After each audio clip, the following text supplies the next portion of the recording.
Yeah, there's nothing cynical about Quentin when it comes to movies. As fans, we buy into that. Quentin's literally the man that writes his own screenplays and then goes along and directs them. He knows exactly what he wants. Everybody buys into that. As Brad said, it was the Church of Tarantino, no heretics allowed. I'm Justin Jay, and this is The Plug.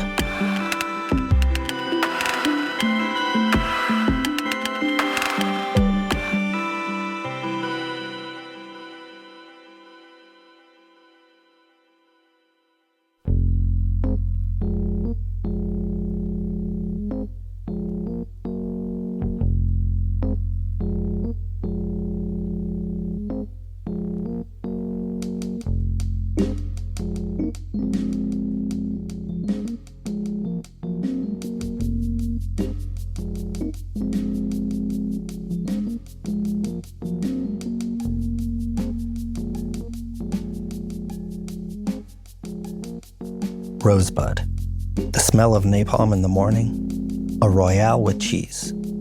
These aren't just movie quotes. They're part of our shared cultural language, and any casual fan of film history hears them and instantly knows the movie, the moment, and the filmmaker who burned them into our collective memory. Today's guest is a close collaborator with one of the most revered directors of all time. His new book chronicles the making of Quentin Tarantino's Once Upon a Time in Hollywood. Featuring more than 60 interviews with Tarantino, cast, and crew, the book is filled with stunning on-set photography, rare production ephemera, and intimate personal insights from the making of this instant classic. Although the book's scale and presentation suggest a grand coffee table book, its writing reads like a meticulously crafted biography. The first-hand, behind-the-scenes stories unfold more like a thriller than a dry recounting of facts. And much like Tarantino himself, the attention to detail is obsessive. It vividly captures the staggering creativity and effort required to bring this singular vision to the screen. So why did Leonardo DiCaprio's Flamethrower showdown at the end of the film almost not happen? And who actually gets to keep those iconic movie props once production wraps? We'll find out as we sit down with the one writer granted unparalleled access to Tarantino's private world. Today, writer, film historian, and Quentin Tarantino's trusted biographer, Mr. Jay Glennie. Jay Glennie, welcome. Thanks for sitting down. I really appreciate the time, man. Oh, man, thank you so much for having me on. I mean, I guess first off, let's just jump right in. I want to say congratulations on a wonderful book, The Making of Once Upon a Time in Hollywood. And you'll be happy to know that the cover design was very effective. It caught my eye immediately on the shelf at the bookstore, and I knew that I had to have it. Oh, man, thank you. How has the reception been so far? I mean, are you pleased with how it came out? Yeah, it's been wonderful. And thank you for the cover comment. Dear friend since, oh my gosh, too many years to mention. Just after school we met, so Simon Granger and I designed the front cover. So yeah, thanks so much for that. Yeah, it's been great. People have been reading it, have been really appreciative. All the contributors have been really appreciative and loving it, and had some wonderful feedback. QT absolutely adores it. My agent Shane Solano loves it. Mike Simpson, Quentin's agent, loves it. So it's been a huge reward. What a great success. Well, coming from a photography background, the first thing that really struck me about this book is just how beautiful the reproductions are. I mean, the photography is genuinely stunning. And in a way, it almost feels like two books in one, because it's a visual heavy, oversized, beautiful coffee table book with emphasis on pictures.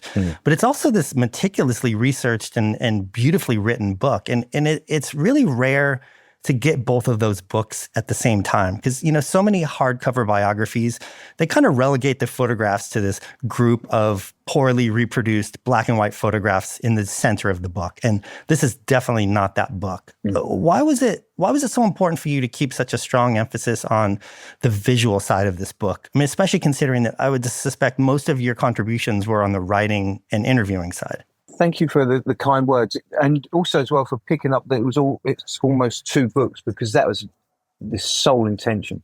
I didn't start thinking about the imagery until I'd finished writing the book. So that was key. I had to write the book. The book had to stand on its own as a huge well, honoring Quentin's film, really. So I think the word count's about 171,000 words. So it's a huge Wow. deep dive. Early on, well, when I met Quentin, he absolutely loved the previous books I'd done, and they were a similar kind of format. So, great archival imagery with, if not all the cast and crew, as many of the cast and crew that I could find for Raging Bull, Deer Hunter, Trainspotting, Performance. So he loved those. So I knew that we were going to replicate that kind of vibe. And then maybe my second visit with Quentin, he pulled out this huge box, and it was a little bit the briefcase in Pulp Fiction. He'd come over with this box, and he undone it, and inside were all these wonderful images from Andrew Cooper from the set of Once Upon a Time in Hollywood. And I kind of knew we were going to be all right because some of my interviewees had offered up images, and I knew Quentin's archives were not exactly non-extensive. But as soon as I knew Andrew Cooper's imagery were up, and then I knew we were away. Man. We're dealing with a master when you start talking about Andrew Cooper's on-set photography. They really are reportage. Hardly when he was explaining to me, which took me by surprise. None of the images are set up beforehand. You see a Brad sitting. That's quite a famous image now, isn't it? Of Brad just loafing in in his boss's car, in Rick's car, Yeah. on the set of the ranch. And you just automatically assume it was just set up. It wasn't. He was literally just loafing between takes. Andrew walked past, boom, got the image, walked back on. Wow. Yeah. That's amazing. So, I mean, yeah, you struck on a really interesting point. This could have very easily been just a text book, a text biography of the film. And so the other elements and the photos and all of the script notes, there's so many visual souvenirs in this book that really bring it to life. It's amazing. It's so dense. Thank you. Yeah, it was so key for me to, as I said, that the story had to stand up. I've got so many movie books in my office here, and the ones that I return to are the great stories. Yeah. Images are beautiful, aren't they? But if there's not for me, if there's not a story to draw you through, you kind of look at the images, wow, and it may well be a coffee table book. This is definitely a coffee table book, but I didn't want it to be only a coffee table book. I wanted you to be able to fall in love with what you had in your hand. Yeah. Well, so, I mean, on that note, so obviously Andrew Cooper's photographs are just absolutely brilliant, but I do know high quality reproductions and heavyweight glossy paper, those are really expensive. And this was a very pricey book to produce, I would assume. Was the quality of the printing and the materials used, was that something that you ever had to go to bat and fight for at any point? Were there forces that wanted this book to have a cheaper unit price? No. Easy answer, no. It was never, ever. To give the publishers, it never once was it thrown back at me how many images I had. I mean, obviously, that it can't be a silly amount, but yeah, no, not once. But I think they were somewhat surprised that it was so text heavy. It was 170,000 words. Just as a spoiler alert, Glorious Bastards is written, and that's 182,000 words, so it's even bigger. But yeah, no, given that everybody just fell in love with what we were getting, the imagery and the cover concept. Wow.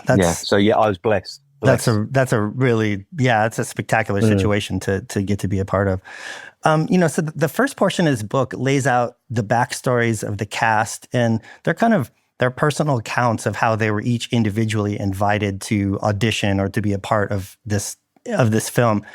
And the extraordinary level of secrecy involved. I mean, everyone from the producers to the actors had to physically go to Quentin's house to read the script.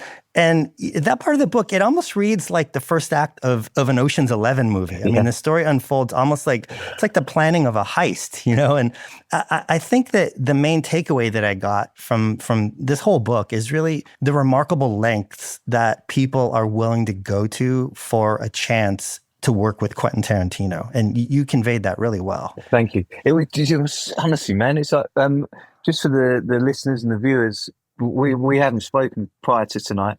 It's like I'm loading you the questions because you're absolutely superb, because that's exactly how I had in mind. It was going to be almost a heist. It had to be almost a thriller at the beginning of the book. I wanted you to turn the pages. Look, I love a good fact, and perhaps I'm annoyed if the facts aren't true. And, well, without getting too political, in the present climate of the world, we've been in alternative facts all the time. But so yeah, I love making sure things are correct. But more importantly than that, it couldn't be a fact-heavy book. You had to assimilate those facts. All the detail that I was given had to be assimilated for me whilst you were reading it. Oh! It wasn't just facts just laid out and just a snowball. You had to feel like you were really eavesdropping on the conversation, because I wasn't there. I would have been doing a disservice if I was pretending that I was, if I was pretending that I was part of the inner circle. No, I'm an outsider like everybody. Us readers, we're here. That's it. I wanted to make sure that you guys, we were really eavesdropping on what was going on. And so, that was the whole goal. I mean, well, so, later in the book, you write about the first table read that the entire cast experiences. And it's really the first time that everyone is together for the first time. And, you really captured the interaction of their insecurities and their nervousness and their egos. And meanwhile, Quentin's just kind of sitting there at the top of the food chain, like directing and kind of orchestrating it all. And it's very dramatic. I'm just wondering, how did you go about developing the tone to write about all these stories that you were told? Because it's like you said, it's not just a transcription. There's a very distinct voice and style in the way that you chose to write this. Yeah, I love reading, always have done. And always, if I'm reading fiction, I always like to be able to turn a page, really almost rushing. I want to turn up. I want to see what happens. So that was literally the goal. The books had to be as accessible as Quentin's film. That was key.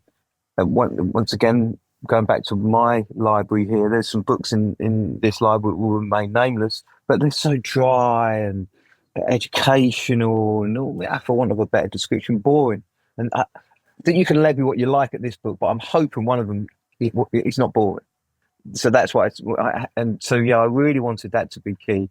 And the other big thing that I like to do is to listen to the contributors.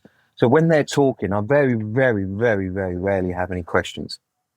I already know that their kind of story. I already know the outline of the making of Once Upon a Time in Hollywood, because I spent a week with Quentin.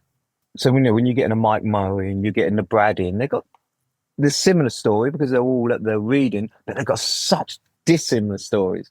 Mike's story, when I was listening to it, I don't mean this anyway being rude, but I almost wanted it to end so I could get on writing it, because Mike's story was so good, such a lovely, gracious guy, and he really helped me put us in that room, because spoiler alert, but he wasn't even confirmed to being in the movie. He thought he was going up for a read through with your Brads and just doing another scene read through. He had no idea that he was going to be in the room with all these people. And the door opens and a Leo walks in, a Brad walks in, Burt Reynolds walks in, Al Pacino walks in, all these people were walking in. Bloody hell, so what, the other Mike Mowers are going to come in after me? He was the only Mike Mower, and I love that. So, you're having a chat with a mic, and he said, no, I turned to Dakota and I said, well, I haven't even been cast yet. So now he's already told me he turned to Dakota and said that. So now my job is, when I talk to Dakota, is, do you remember my? Yeah. So now we've got this conversation, Justin. You can really see the conversation just flowing, and now across the table, Timothy Oliphant told me that he's sitting there, I can hear pipe music. This is really weird. And it's coming from Al Pacino's headphones. He hasn't turned his phone or whatever his music's coming from. And he sort of turns to Margot. Can you hear that? Yeah, I can hear it. But Al's sitting next to Quentin, and you don't have a phone on a Quentin set. And he said, no, do I tell Al Pacino? And thankfully Al realised, and he's turned it off. So you've got all these great stories just happening. Yeah, I loved it, man. Yeah, it's really, you really captured just how important it was for everybody to be a part of this movie and what it meant to them personally. Everybody really brought a really unique story of what a special experience it was.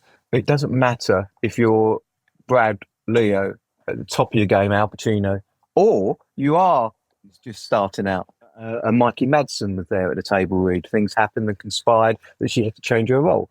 But she was at that table read. She's just starting out in her career. But it doesn't matter. Yeah. They're all such a high point of everybody's career in front of the camera and in the crew to work with Quentin. It would seem like, I assume the production and scheduling involved in interviewing this many actors and crew members must have been enormous. Yeah. I mean, I know just even from booking this podcast, it takes a great deal of effort to get people to commit their time. Yeah. And especially going from a theoretical yes to an actual confirmed date and time, like that's an even more difficult step. What leverage or incentives were you able to use to get these interviews done? I mean, did the weight of Quentin or the weight of the publisher help move things forward? I mean, how did you make this book happen? Well, I should be hiding myself behind a hat as well, Justin, because my hair's definitely got a lot whiter since writing these books. Yeah, man, it does take time. Obviously, you've got Quentin, and whilst he won't be phoning people on my behalf, he will be sanctioning. So if people ring him, you've got this guy. What's the scoop with this guy? And some interviews are delayed coming back. As I said, I've written Bastards. I'm halfway through Django.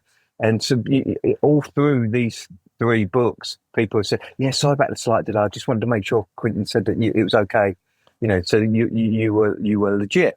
I also had my agent Shane Solano, who knows everybody in Hollywood. But I also had Mike Simpson, Quentin's agent, and so with that, and then myself.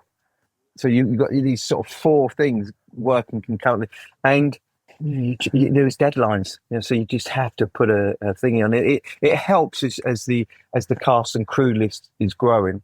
I mean, please don't put a gun to my head, but I think it was roughly 60, either side of 60 interviews per book.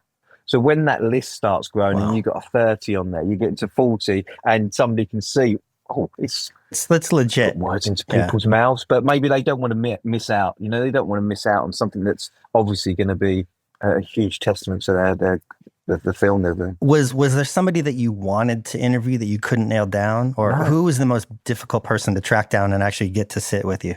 I mean, look, I know I won the lottery with these books, but I really do sound like I've won the lottery, don't I?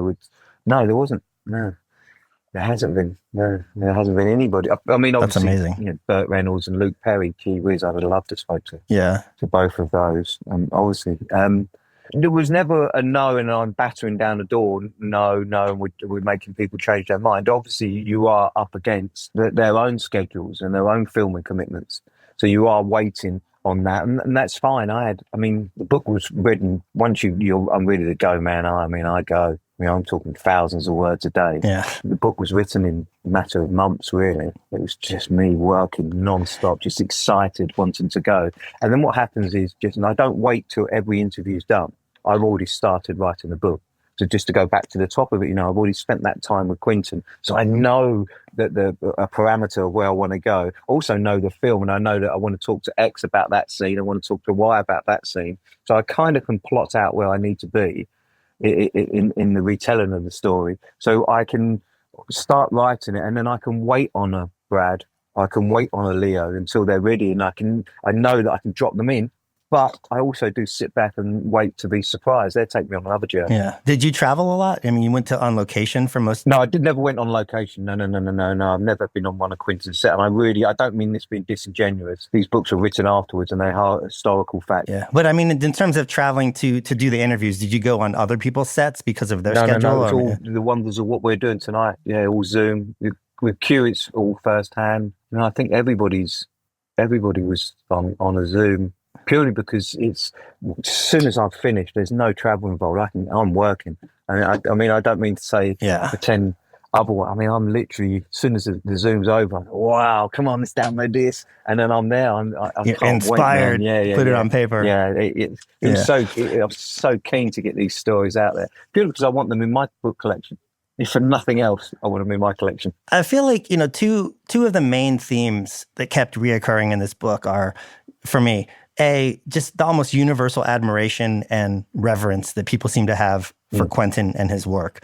And B, Quentin's absolute love of movies. And there's a great scene that you talk about in the book, the Bruce Lee and Brad Pitt fight scene.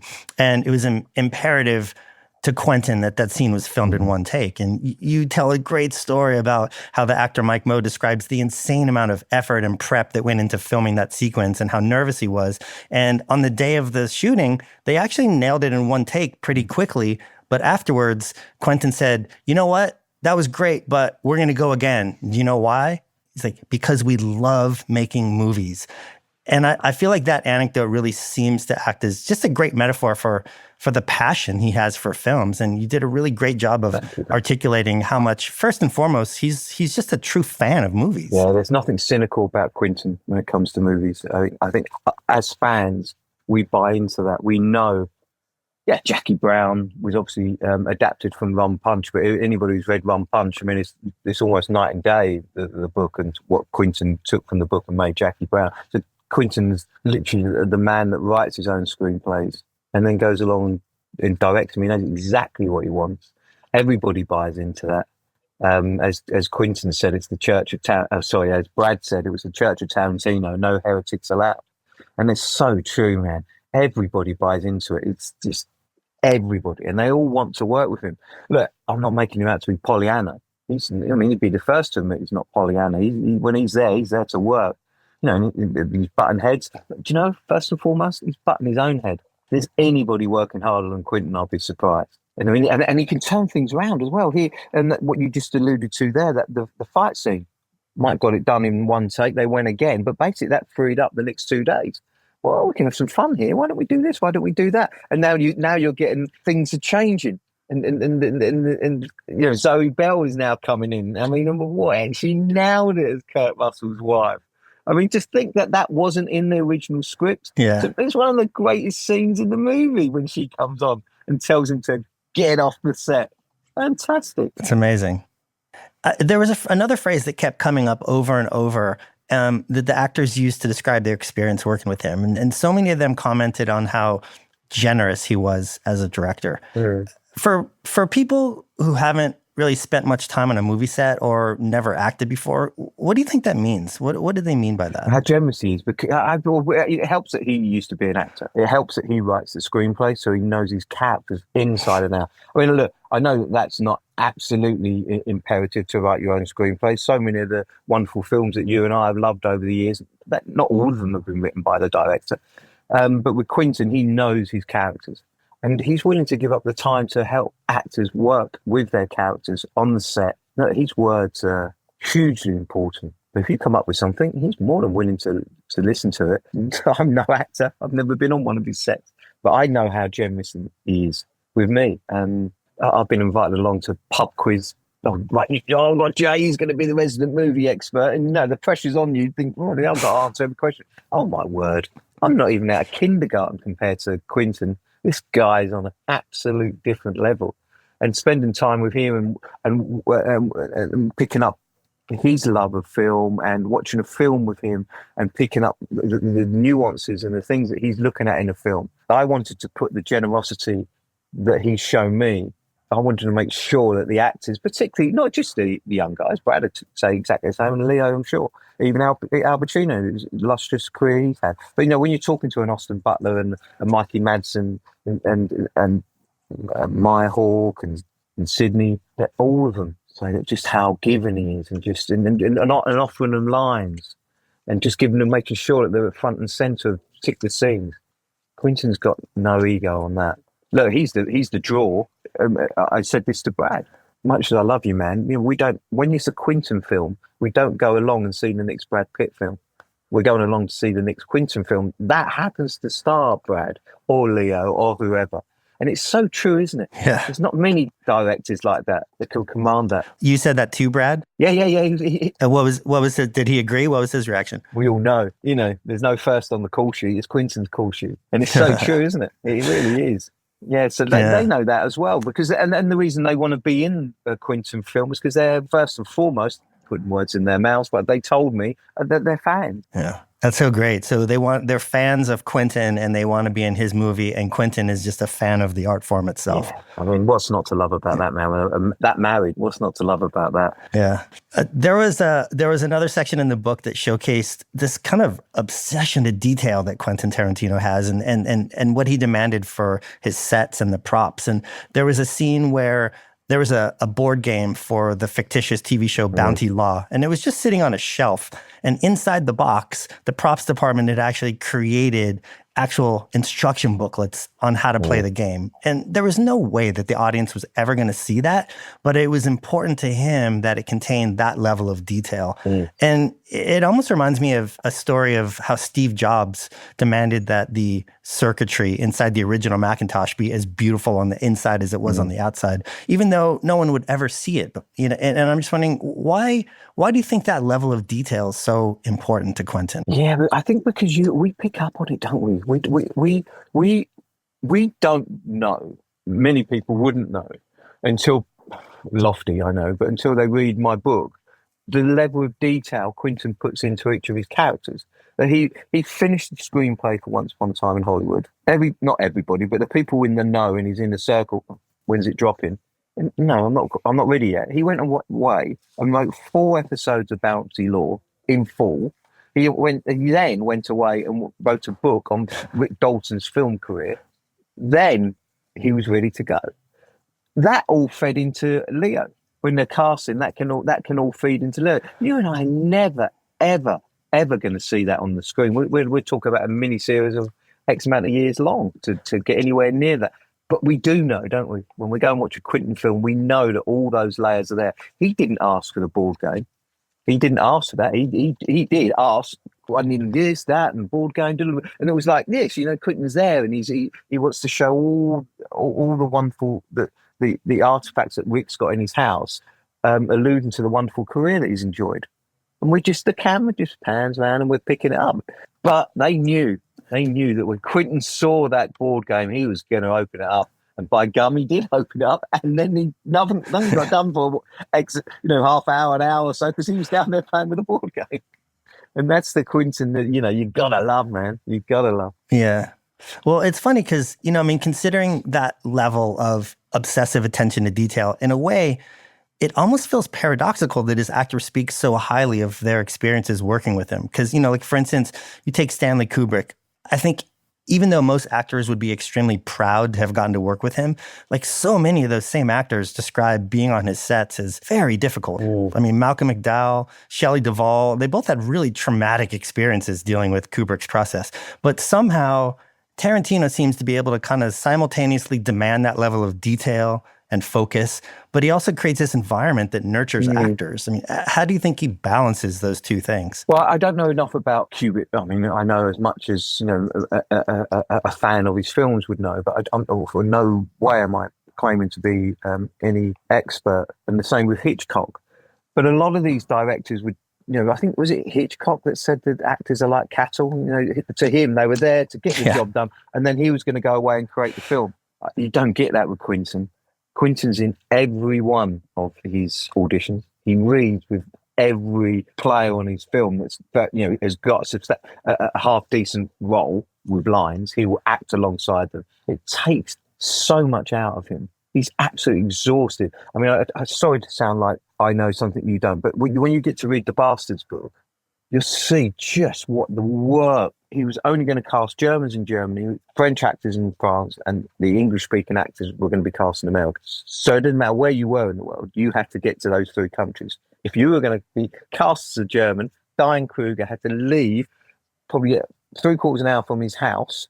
She had to fly to Germany to audition for her role because he knew that his brain wasn't going to be able to deal with all these disparate things going on because he takes it so seriously. And I think the actors buy into that. I mean, the actors on this film, the actors on Bastards, Django, particularly the first timers, Diane Kruger, Walton Goggins, the young guys and girls on Once, all of them couldn't believe just how tactile Quentin is on the set.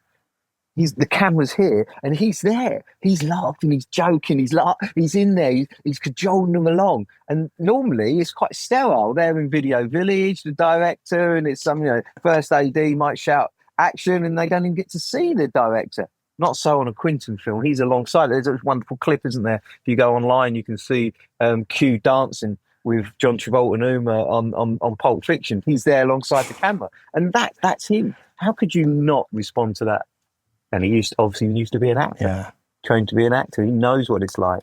Another major takeaway from this book that I got is just how singular his position is within the business. I mean, the lengths that actors and studio heads and producers will go in order to work with him are extraordinary. But also just in terms of his contract, I mean, you talked about how after 20 years, he gets the ownership of his negatives back, how every prop car or decoration or prop piece that's purchased for a film belongs to him after the wrap. I mean, it's unheard of. I mean, the studio head has very little interference or notes. I mean, that level of autonomy it's almost unheard of in Hollywood, even for veteran directors. Why is Quentin Tarantino treated so differently? Has there been a huge misfire in his whole career? That'd be why. Everybody wants to be in the Quentin Tarantino business. Everybody wants to home runs out of the gate, basically, to mix my metaphors. Just is, isn't it? It just is. Oh no, sorry, you're going to do Hateful Eight. Yeah, man, you're going to do the whole lot. Yeah, man, you're going to do the whole.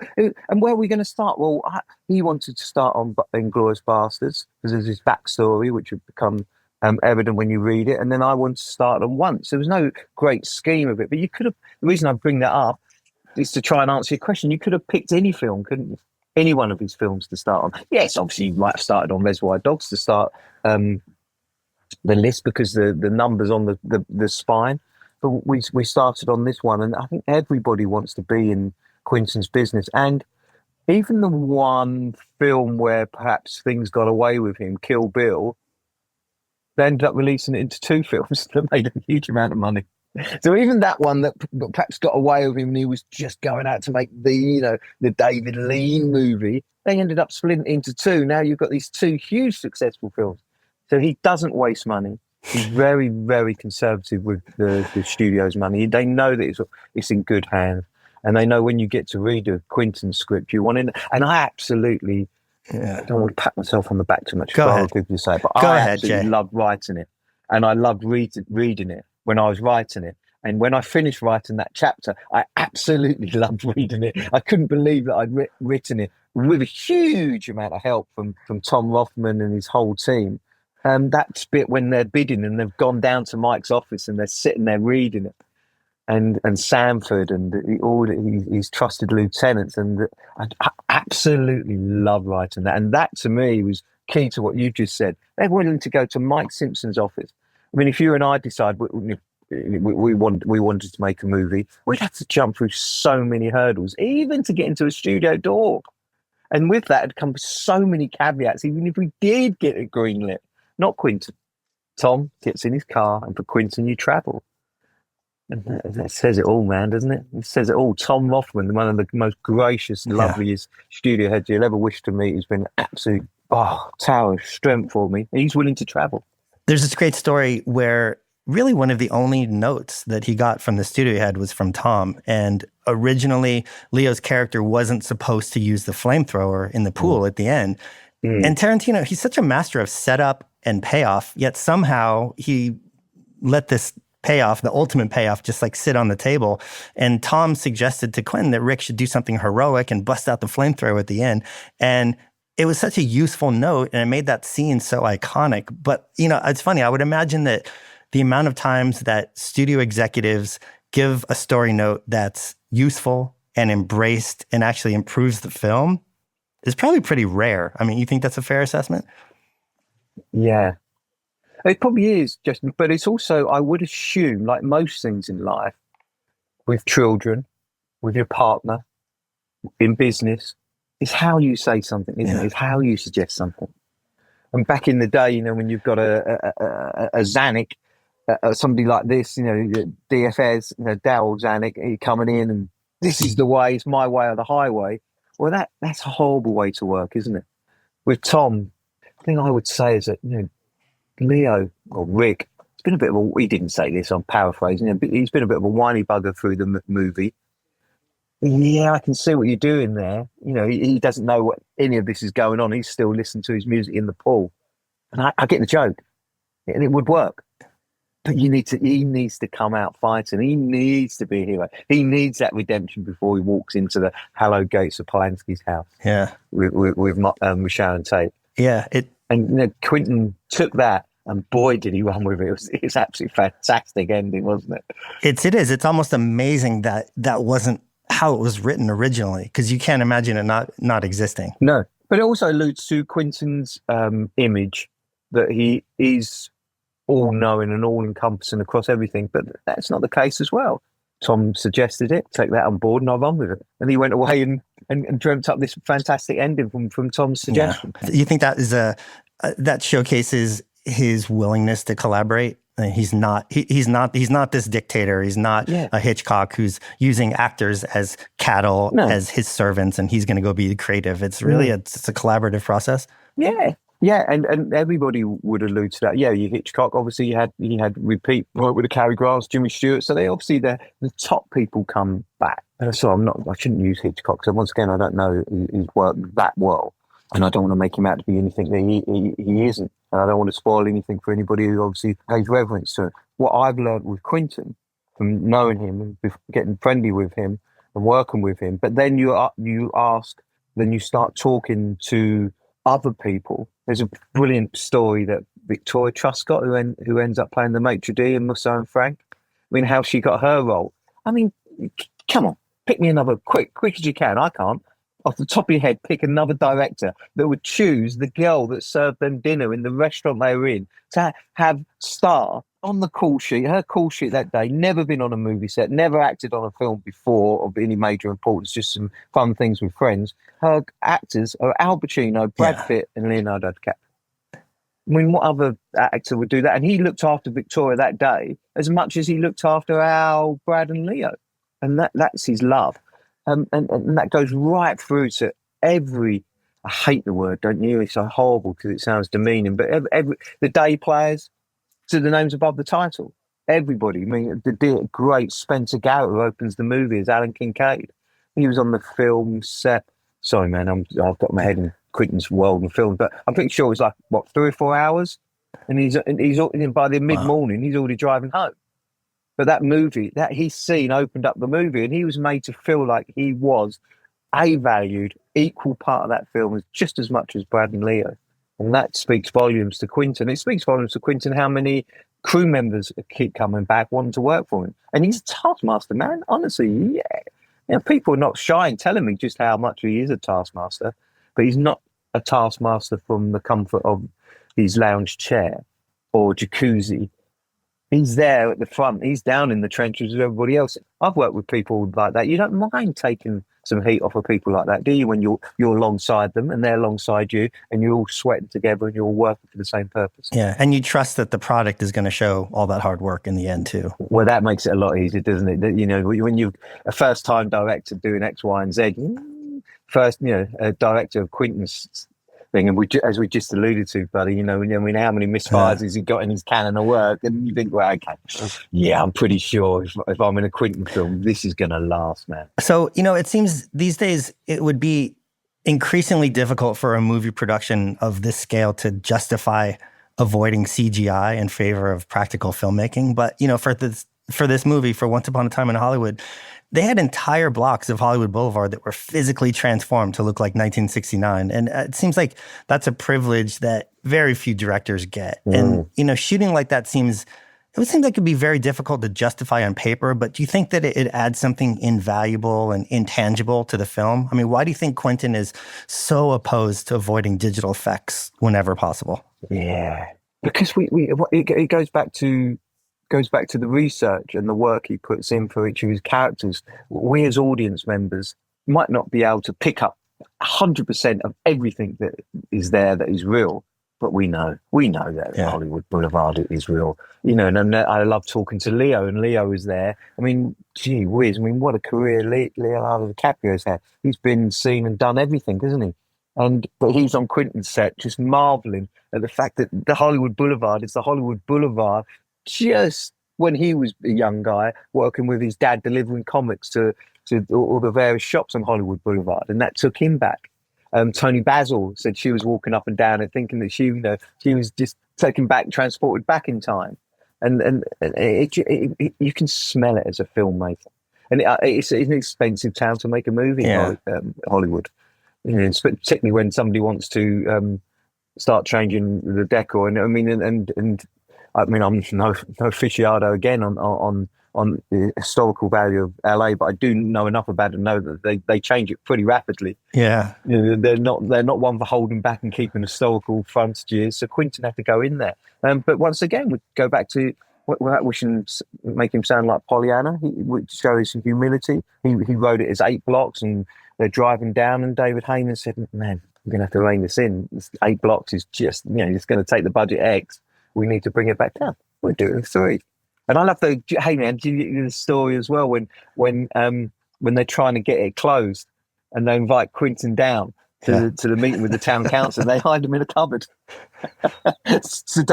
today's special guest is out pops Quentin Tarantino. Yeah. And sure enough, it got closed down. I mean, I love that story. I loved hearing about it, and it's brilliant, isn't it? I really wanted to make the reader film because I wanted to be in that cupboard with Quentin that day.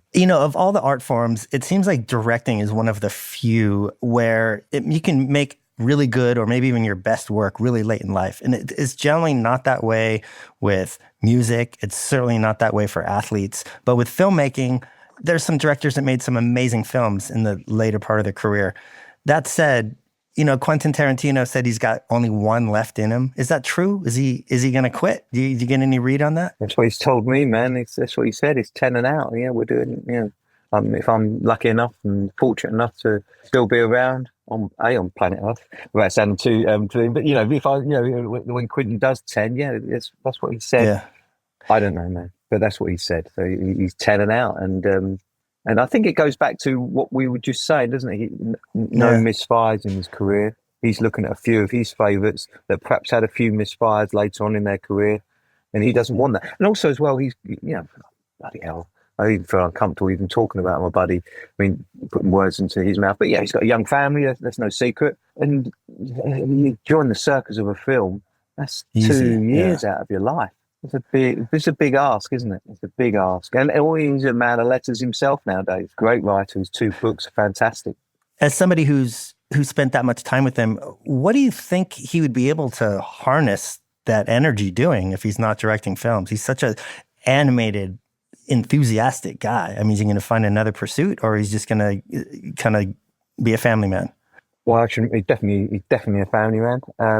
And as I said, he's a man of letters. His 2 books are fantastic. He writes screenplays now, as we know, with the Cliff Booth for Adventures. I'm excited about that too.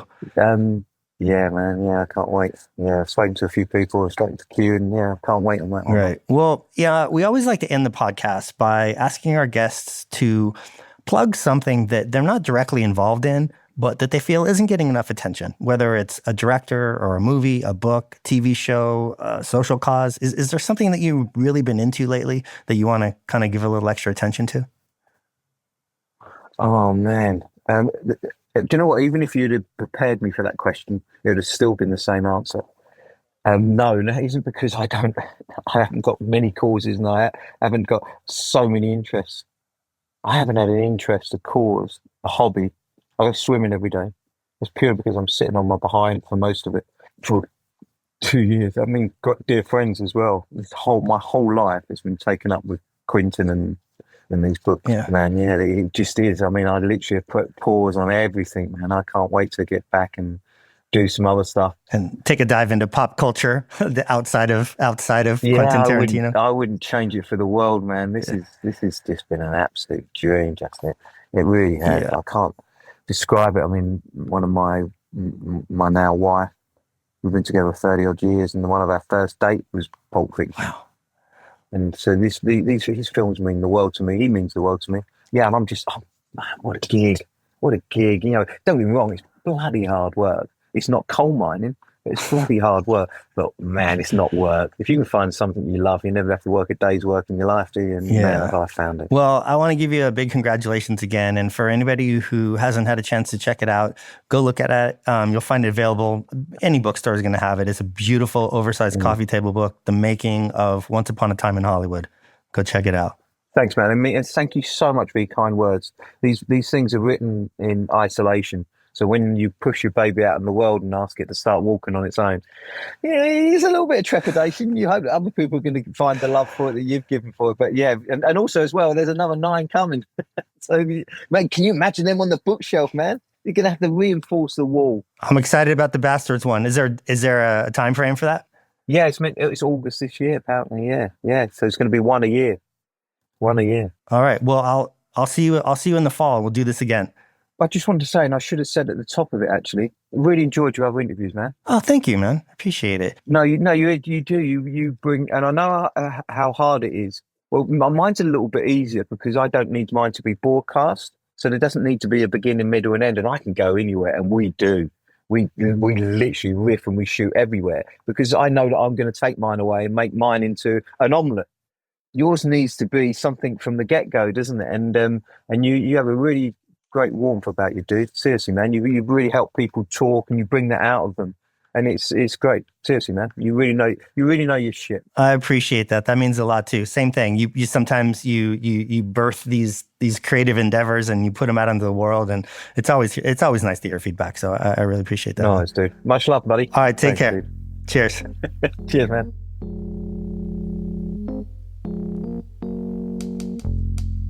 Thanks for listening, and a huge thanks to today's guest for dropping in. If you enjoyed this episode, do us a favor and take a minute to rate, review, follow, or subscribe. This episode of The Plug contains original theme music by Andrew Van Weingarten and Dan Drohan. Mixing and sound design by Matt Boynton at Ultraviolet Audio, logo and branding by Italic at italic-studio.com, and you can check out my photography at justinj.com. Thanks again, and be sure to check out the archive and tune in for future conversations.